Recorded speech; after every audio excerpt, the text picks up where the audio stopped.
Get your hands on elbows. Pardon? Welcome to the Bureau for Paranormal Research and Defense. There are things that go bump in the night, Agent Myers. And we are the ones who bump back. Hellboy. Well, come on in. Meet the rest of the family. Abraham Sapien.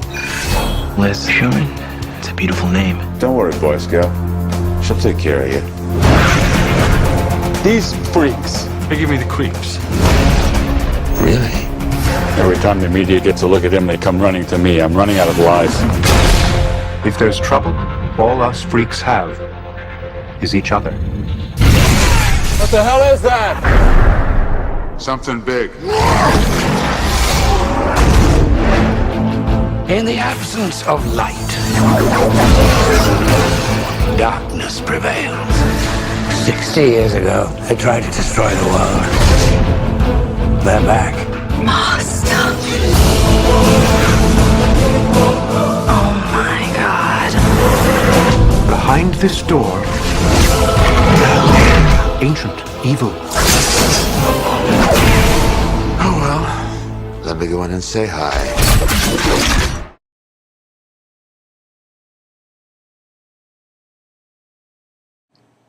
The 2004 movie Hellboy is based on the Dark Horse Comics comic book series by the same name. The movie follows the main protagonist, a demon called Hellboy, the Beast of the Apocalypse, as he struggles to save humanity. Hellboy is summoned to Earth by a Nazi occult group, led by Rasputin, during World War II that intends to use him to bring about the end of the world. He is instead discovered by Professor Broom of the fictional United States Bureau of Paranormal Research and Defense. Despite being a practicing Catholic, Professor Broom stops the US troops from killing Hellboy and adopts the demon to raise as his own. 60 years later, Hellboy is an agent of the BPRD and works alongside people such as Abe Sapien, an amphibian humanoid, Liz Sherman, a pyrokinetic and Hellboy's love interest, and the newly appointed FBI supervisor, John Myers. The movie achieved popularity because the main protagonist, Hellboy, displays the outward appearance of a demon, but initiates an inversion of expectations by displaying more human characteristics than demonic. This reversal brings forth an interesting scenario: the ability for humans to identify and relate with a demon. In addition to problems concerning the concealment of his existence from the public, Rasputin is resurrected and seeks once again to bring the world to destruction by persuading Hellboy to realize his true potential and fulfill his destiny.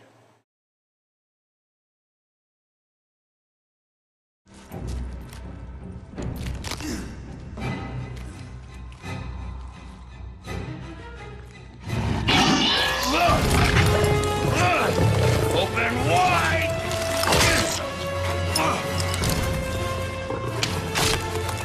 Son of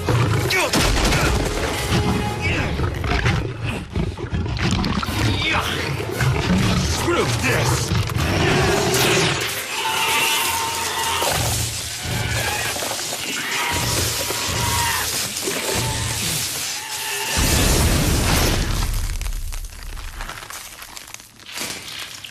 I'm fireproof.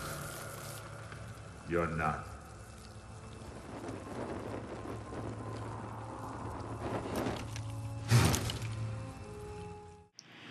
Part of what makes Hellboy such a popular hero is the fact that despite his identity as a demon, and possibly even as an Antichrist figure, he has the capacity for good.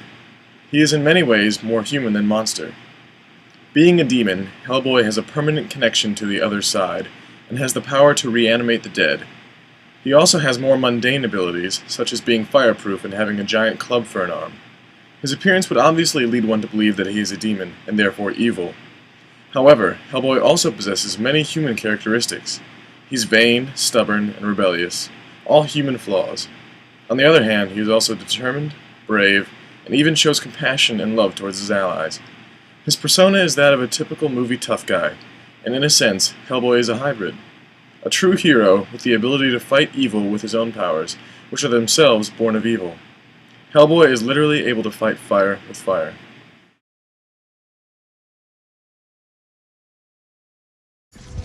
imagine it. An Eden. For you and her. No. No. In exchange for her soul, then.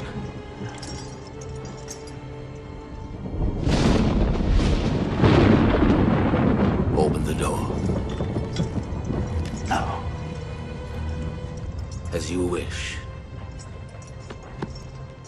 No! No! No!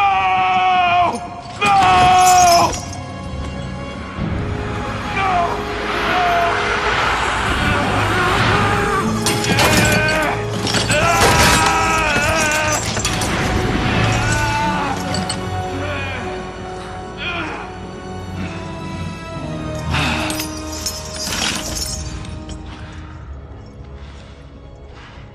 Her soul awaits on the other side.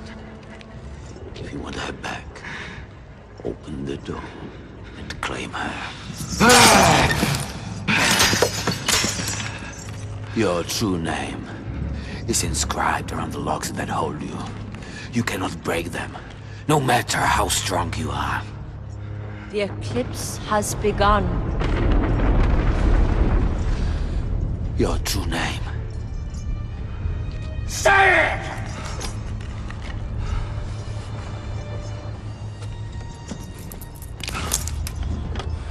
Become the key.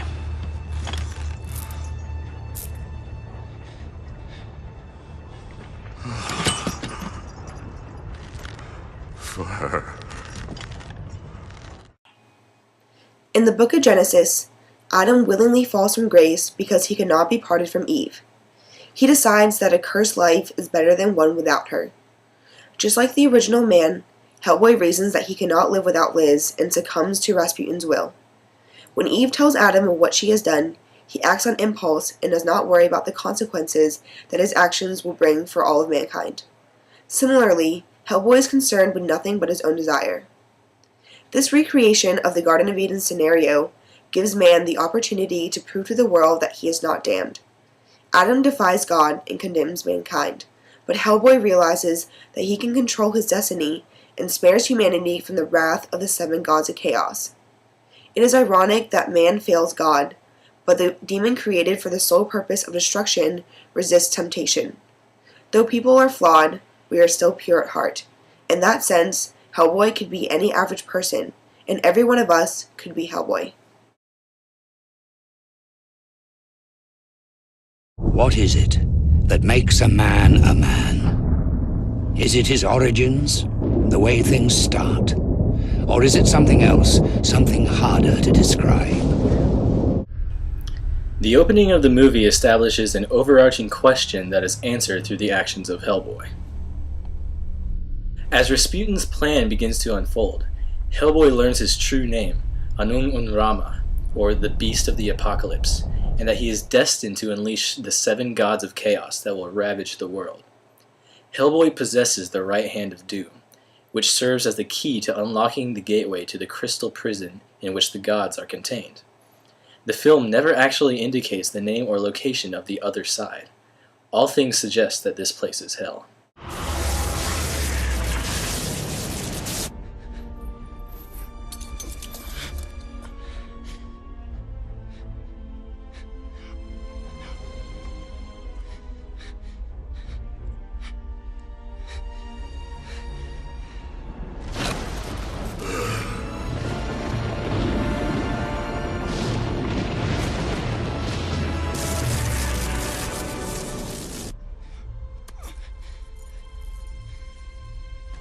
Open the final lock.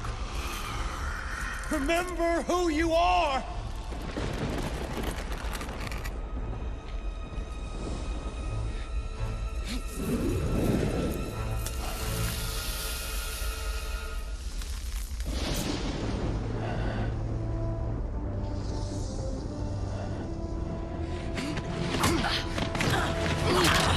Believe me, I lived long enough to know. Not a tear will be shed for this world. You have a choice. Your father gave you that. No, you don't. Open it.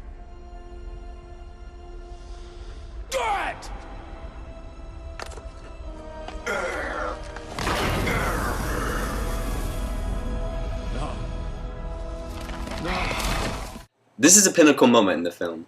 Up until this point, Hellboy abuses every opportunity to exercise free will by acting selfishly and recklessly. Even his decision to sacrifice his humanity to save the woman he loves is rooted in selfishness. Myers throws Professor Broom's rosary at Hellboy just as he is about to open the second lock, reminding him that he has the ability to choose his own fate. Just as Satan manipulates people into sinning, Rasputin tries to manipulate Hellboy into believing that he has no other choice but to honor his obligation to evil.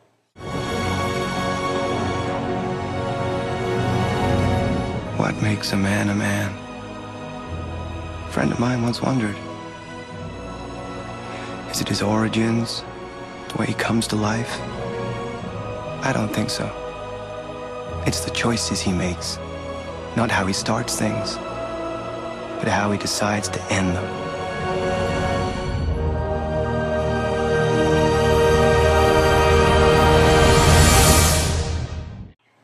The film presents free will as a positive aspect of humanity.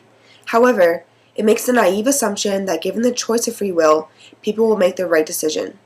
This represents the optimistic view in our culture that man is inherently good.